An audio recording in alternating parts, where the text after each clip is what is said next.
Hello বন্ধুরা, আপনাদের সকলকে very very very happy Christmas জানাই। আজকে পুরা দুনিয়া যিশুর জন্মের আনন্দে মেতে আছে।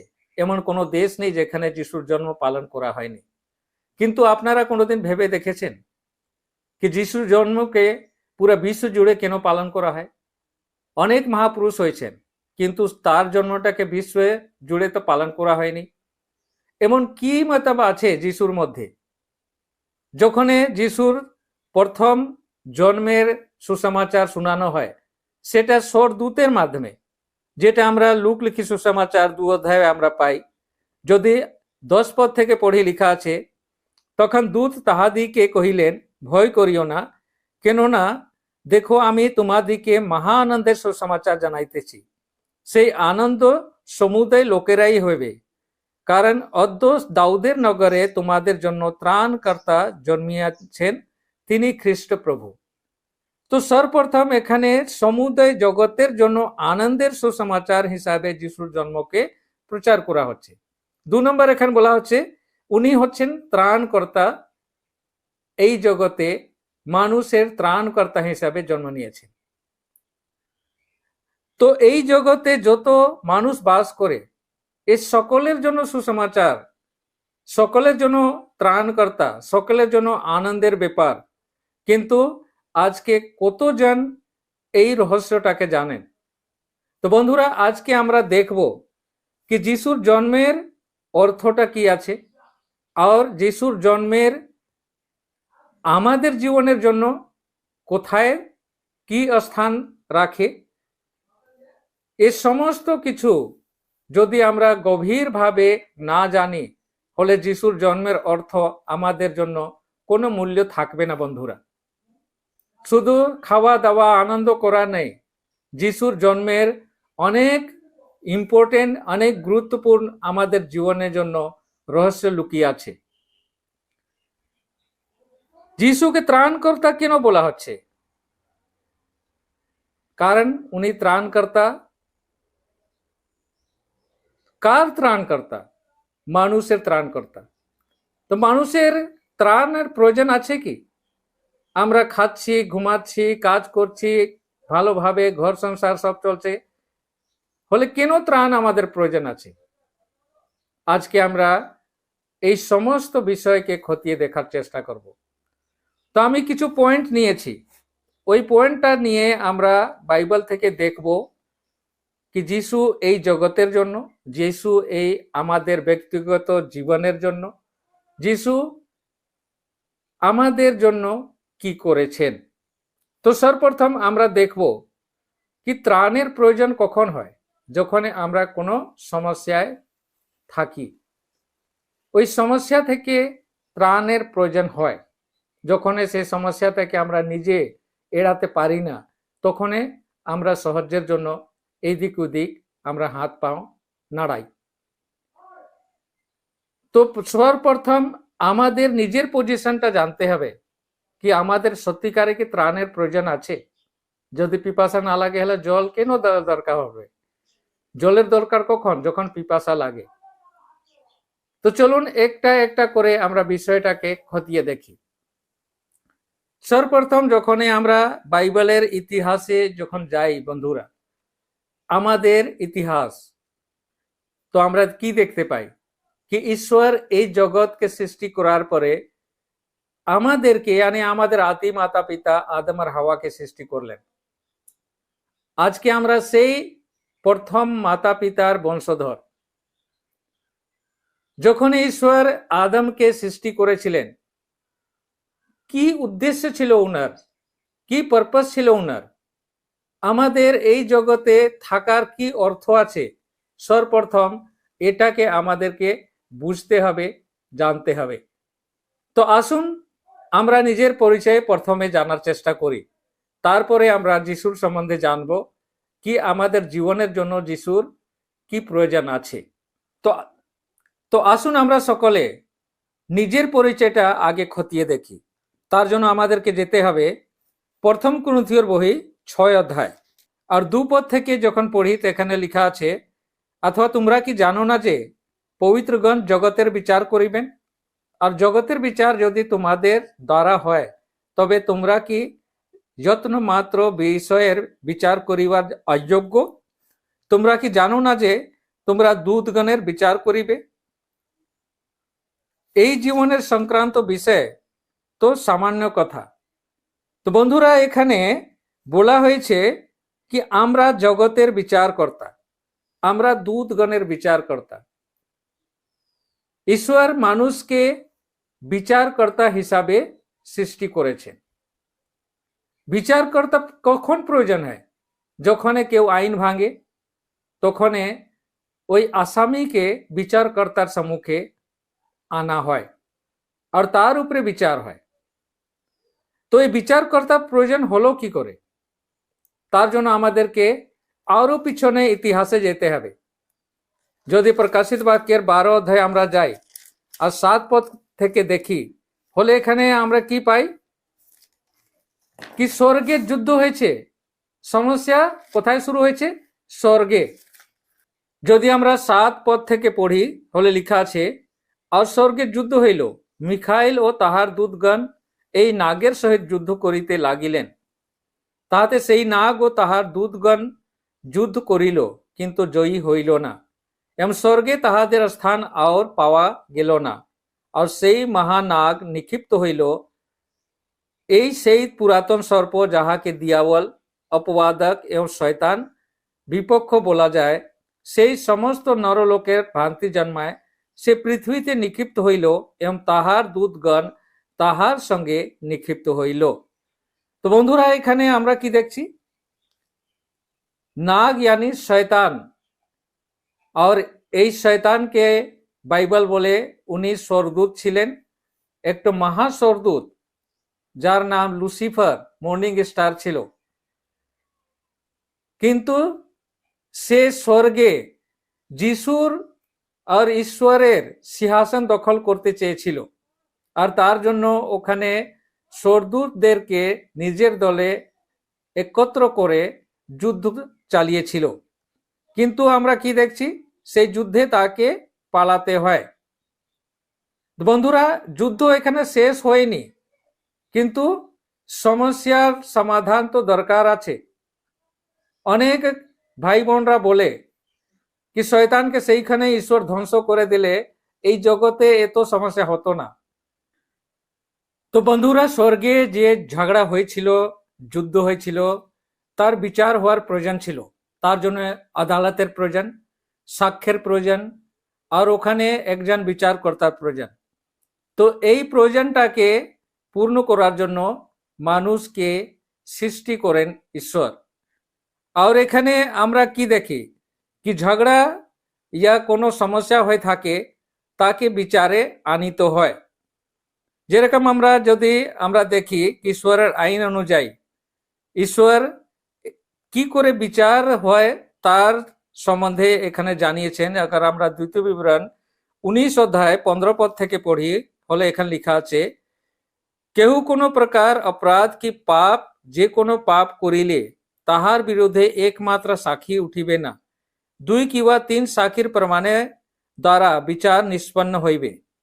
কোনো অন্যায়ী সাক্ষী যদি কাহারও বিরুদ্ধে উঠিয়া তাহার বিষয়ে অন্যায় কার্যের সাক্ষ্য দেয়, তবে সেই বাদী প্রতিবাদী উভয়ে সদাপ্রভুর সম্মুখে তৎকালিক যাজকের ও বিচারকর্তাদের সম্মুখে দাঁড়াইবে। পরে বিচারকর্তা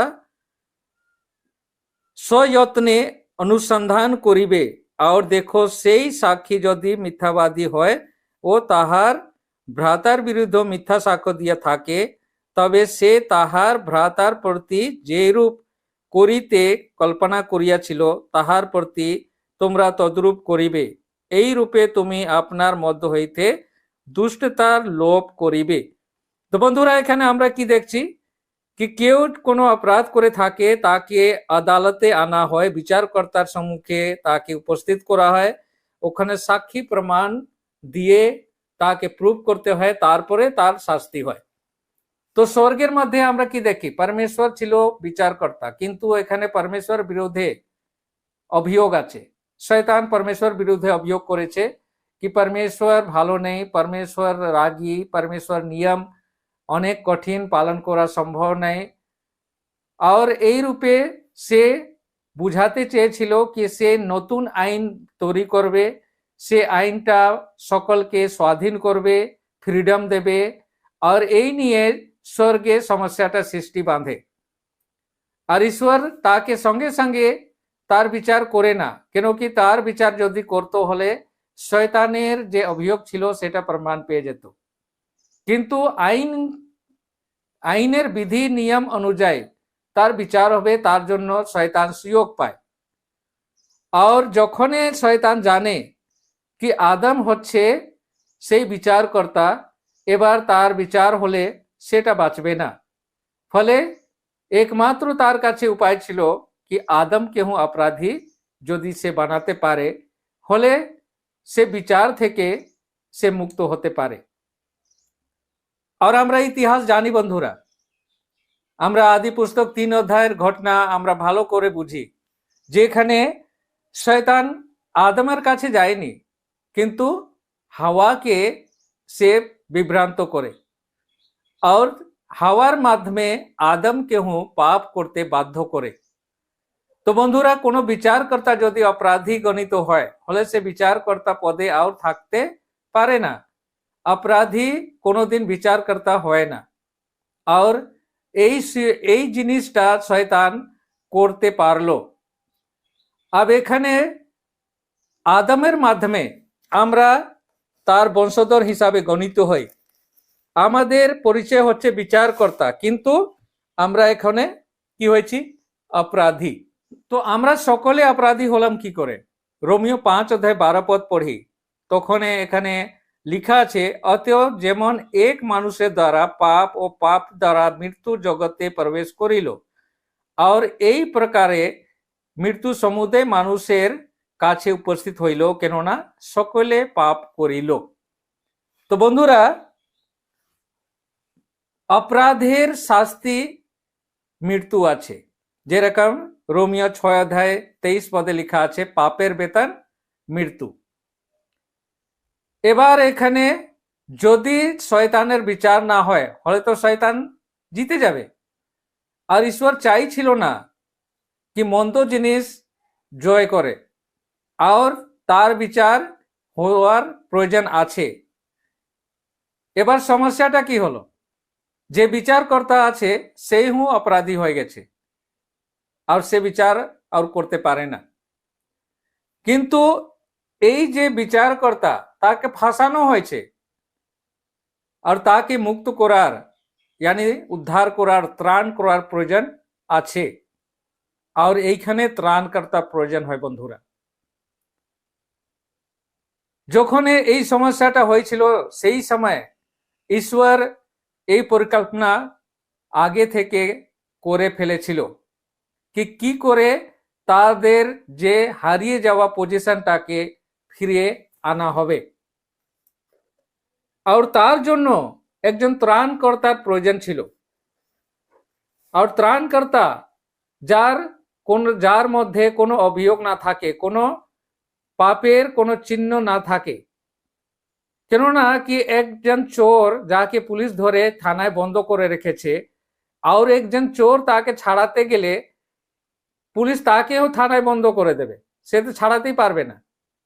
ছাড়াতে গেলে এমন লোক দরকার যার কোনো রেকর্ড থানায় নেই, সে তাকে গিয়ে ছাড়াতে পারে। সেই রকমে এই জগতে একজন মানুষ ছিল না যে নিষ্পাপ আছে। যেরকম রোমিও 3:23 লেখা আছে কি কেউ মতলব পাপ থেকে মুক্ত নেই, সকলে পাপ করিয়াছে আর সকলে ঈশ্বরের মহিমা থেকে বঞ্চিত আছে। তো বন্ধুরা, এইখানে একজন এমন মানুষের প্রয়োজন ছিল যে নিষ্পাপ হয়, আর এই কাজ মানুষের ক্ষমতার বাইরে ছিল। আর সেই জন্য ঈশ্বরের প্রেম আমরা এখানে দেখতে পাই। যোহান 3:16 কি লেখা আছে?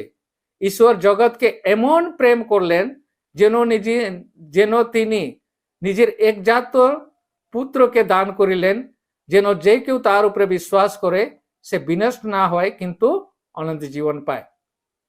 তো বন্ধুরা, একমাত্র উপায় ছিল ত্রাণকর্তার মাধ্যমেই আমরা নিজের হারিয়ে যাওয়া পজিশন ফিরে পেতাম। আর সেই জন্য যিশুর জন্মের ভাববাণী আগে থেকে করে ঈশ্বর আমাদেরকে জানিয়েছিলেন। ঈশ্বর এমন কোনো কাজ করেন না যে লুকিয়ে করা হয়, উনি আগে থেকে জানিয়ে দেন উনি কি করতে যাচ্ছিলেন। তো বন্ধুরা, অনেক মহাপুরুষ এই জগতে হয়েছেন, কিন্তু উনি মহাপুরুষ নাম ইয়া গণিত হলেন কবে? যখন উনার কাজটাকে মানুষ দেখলো, তারপরে তাদেরকে মহাপুরুষ হিসাবে গণিত করা হলো।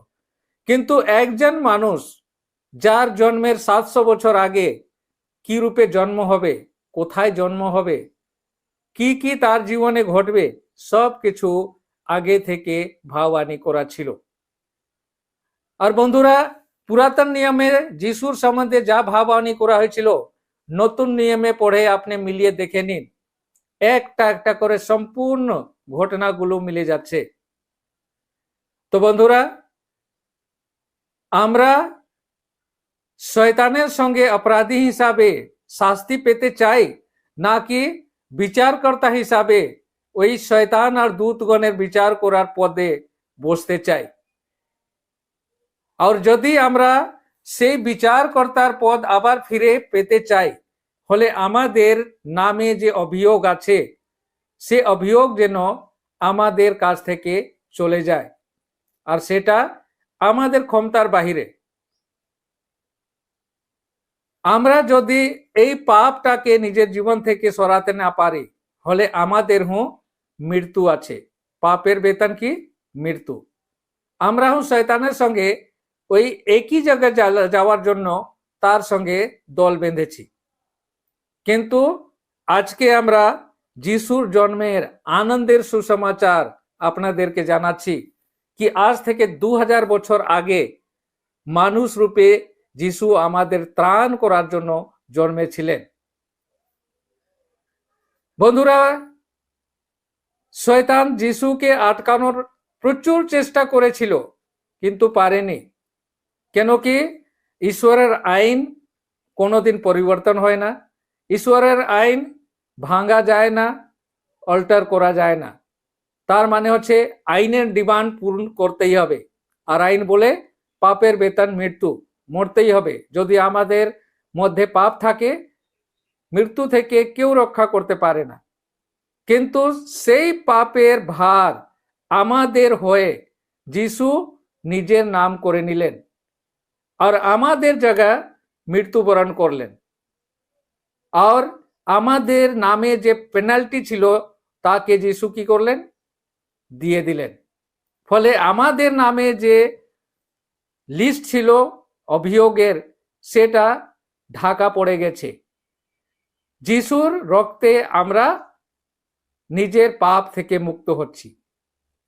তো বন্ধুরা, যদি আপনারা এই যিশুর জন্মটাকে আনন্দ স্বরূপ পালন করতে চান, আনন্দ সহকারে আনন্দ ভোগ করতে চান, হলে এই যিশুকে যদি আপনারা ত্রাণকর্তা হিসাবে নিজের জীবনে জন্ম দেন, হলে সেই যিশুর জন্ম সব থেকে ভালো আর আনন্দদায়ক হবে। বন্ধুরা, ওই চরণীতে কি কোথায় মতলব কি দেখানোর জন্য মাইক বাজিয়ে খাওয়া দাওয়া আনন্দ করে সেটা কোনো লাভ হবে না বন্ধুরা, যতক্ষণ আপনারা যিশুকে ত্রাণকর্তা হিসাবে গ্রহণ করছেন না। যদি যিশুকে ত্রাণকর্তা হিসাবে গ্রহণ করেন, হলে আপনারা নিজের পজিশন ফিরে পাবেন। আর শয়তান ভালোভাবে জানে, সেই জন্য আমাদেরকে সব সময় বিভ্রান্ত করে আমাদেরকে যিশুর কাছ থেকে যিশুর কথা অমান্য করতে আমাদেরকে চেষ্টা চালায়। তো বন্ধুরা, যারা যিশুকে ত্রাণকর্তা হিসাবে গ্রহণ করেছেন তারাই সেই জজের কুরসি পাবেন, আর উনি জগতের আর স্বর্গদূতের বিচার করবেন। আর একটা পরিষ্কার ভাবে আপনাদেরকে জানিয়ে দেয় বন্ধুরা, প্রত্যেক জিনিসের একটা সময় নির্ধারিত আছে, ও সময়ের মধ্যে সবকিছু করতে হয়। সেই রকমে 1844 থেকে ফাইনাল লিস্ট তৈরি করার কাজটা আরম্ভ হয়েছে।